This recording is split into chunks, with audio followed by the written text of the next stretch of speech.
Hello and welcome to Do It Yourself channel. Today I will show you where to find the option and how to turn off auto blocker in Samsung Galaxy A55 phone. So where to look for this function and how to turn it off. First, we need to go to settings.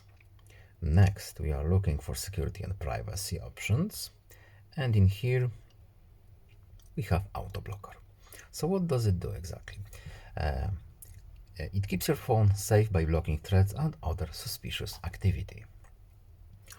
When we open auto blocker, we have a few options that we can customize here. For example, block software updates by USB cable, etc.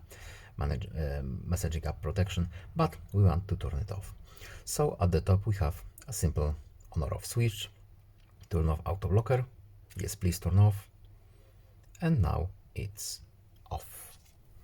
So I hope this video was helpful to you. Please leave a like and subscribe. Have a nice day and see you in the next video. Goodbye.